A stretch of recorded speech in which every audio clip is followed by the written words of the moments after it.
یہ مناظر جو آپ دیکھ رہے ہیں یہ کسی فلم کے مناظر نہیں۔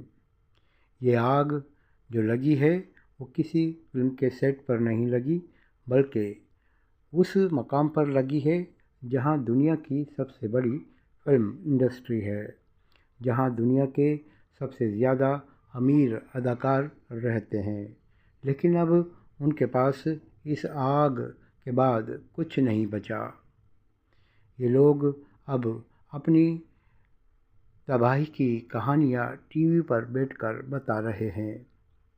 یہ آگ لگی ہے لاس اینجلس میں، جو کہ کیلیفورنیا ریاست کا ایک شہر ہے اور دنیا کا سب سے امیر ترین علاقہ قرار دیا جاتا ہے، جہاں دنیا کے مشہور اداکاروں کے اپنے ذاتی فلیٹ رہائش گاہ ہیں۔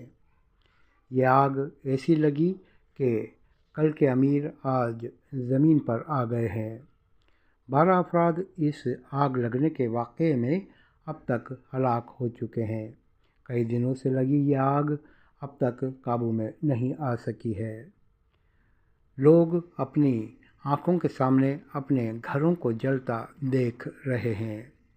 اس آگ نے دنیا بھر کو سوچنے پر مجبور کر دیا ہے کہ امریکہ جیسی مضبوط اور سب سے طاقتور ریاست میں ایک آگ پر قابو کیوں نہیں پایا جا سکا۔ لوگ اس آگ کو فلسطین سے بھی مشابہ مطابقت لگا رہے ہیں۔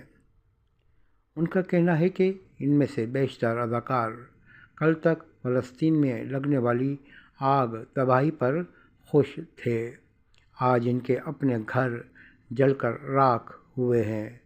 اب یہ اسی طرح بلک بلک کر رو رہے ہیں جس طرح کل فلسطین کی تباہی پر یہ خوشی کا اظہار کر رہے تھے۔ لوگ اس آگ کو جہاں امریکی اداروں کی نااہلی قرار دے رہے ہیں، وہیں اسے مقامات عمل سے بھی تار جوڑ رہے ہیں کہ کل تک یہ لوگ فلسطینیوں کے خون میں نہانے پر خوشی کا اظہار کر رہے تھے، تو آج اس آگ نے انہیں خود خون کے آنسو رونے پر مجبور کر دیا ہے۔ بہرحال لاس اینجلس کی یہ آگ پوری دنیا کے لیے ایک معمہ بن چکی ہے اور اس پر مختلف تبصرے اور تجزیے ہو رہے ہیں۔ تلاش کیا جا رہا ہے کہ یہ آگ کیسے لگی اور اس قدر تیزی سے کس طرح پھیلی۔ یہ ممکن نہیں کہ آگ لگے